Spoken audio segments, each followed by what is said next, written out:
मेरा नाम शिवानी है, घर की बड़ी बेटी। मैं और मेरा छोटा भाई, बस हम दो ही हैं। मम्मी डैडी मेरे बहुत अच्छे हैं, मुझे बहुत सपोर्ट किया, जितना चाहा मुझे पढ़ाया। मैंने बीएड किया है। हमेशा से मुझे टीचर ही बनना था। मुझे बच्चे अच्छे लगते हैं। परिवार और अपने सपने के बीच मुझे कभी प्यार में गिरने का समय ही नहीं मिला।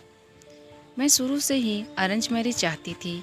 मम्मी पापा जो भी मेरे लिए लड़का देखेंगे वो अच्छा ही होगा। मुझे पता है वो मेरी हाँ ज़रूर पूछेंगे। अब मम्मी पापा ने मेरी शादी की तैयारियां तेज कर दी है। एक लड़का इस रविवार मुझे देखने आने वाला है। लड़के की तस्वीर उसके पहले आ गई है।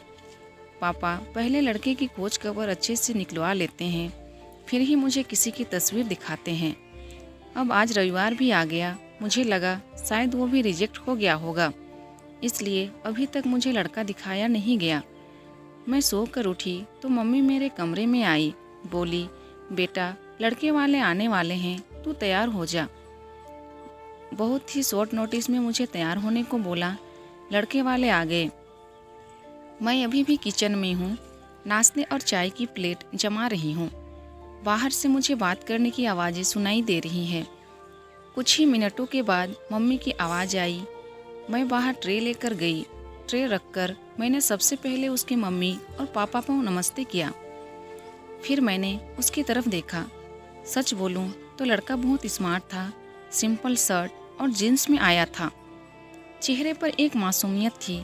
मैंने तो मन में हाँ कर दी थी, पर मेरी हाँ से क्या होता है, उसे भी मैं पसंद आना चाहिए।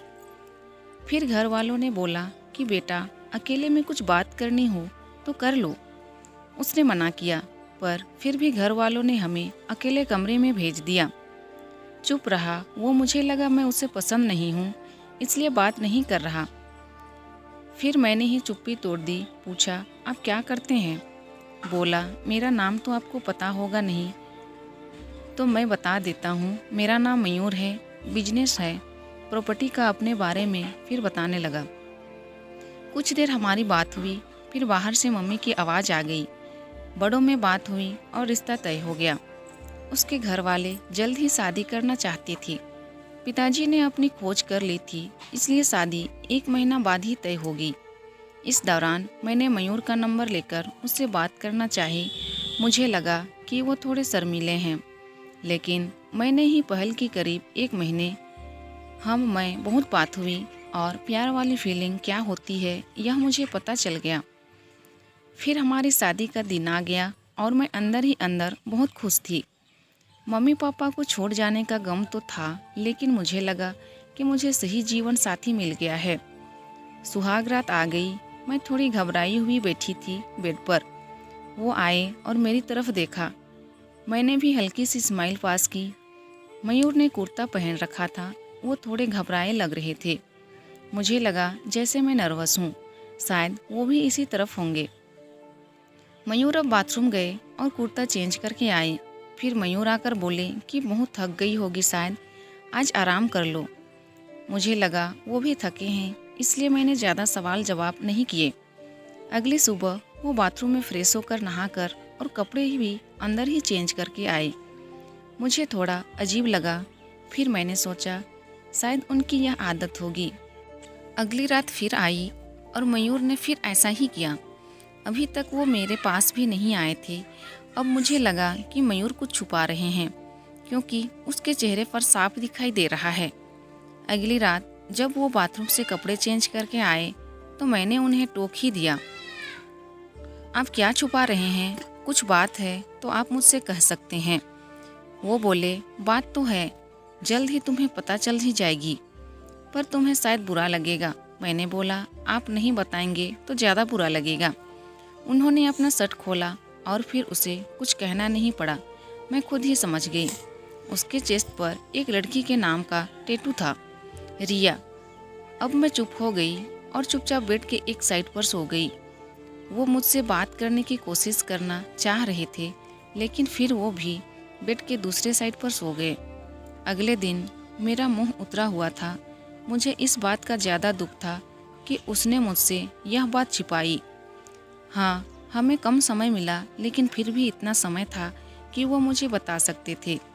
अगली रात वो फिर कमरे में आए। उसके आने के पहले ही मैं बेड के साइड पर सो चुकी थी। उन्होंने मुझे मेरी बाह पर हाथ लगाया और बोला, तुम चाहो तो हम बात कर सकते हैं। मैंने बोला, अब क्या बताओगे? वो बोले कि मैं उस लड़की से प्यार करता था, लेकिन रिया को हमेशा से विदेश में शिफ्ट होना था, इसलिए जब उसे मौका मिला तो वो चली गई। मैंने पूछा, वो तुम्हें छोड़कर किसी और के साथ चली गई? वो बोले, हाँ। मैं चाहता तो यह टैटू को साफ करवा लेता, लेकिन मैंने सोचा पहले तुम्हें बताऊंगा। तुम्हारी बातों से मुझे लगा था कि तुम समझोगी। फिर वो चुप हो गए। मैंने बोला, तुम मुझे शादी के पहले भी बता सकते थे। वो बोले, अगर मैं बताता तो क्या तुम शादी नहीं करती? और अगर अब भी तुम जाना चाहो तो जा सकती हो। मैं वही करूँगा जो तुम्हें अच्छा लगे।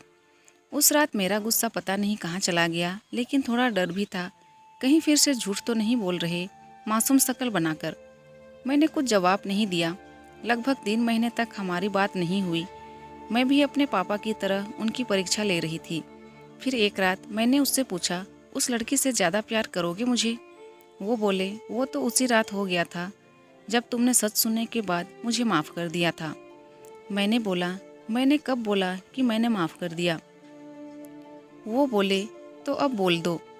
उनकी मासूम शक्ल ने मुझे उसके गले लगने पर मजबूर कर दिया। मुझे सच में अच्छा पति मिला है। आखिर अच्छे लोगों के साथ अच्छा होता है। तभी इनको रिया नहीं मिली।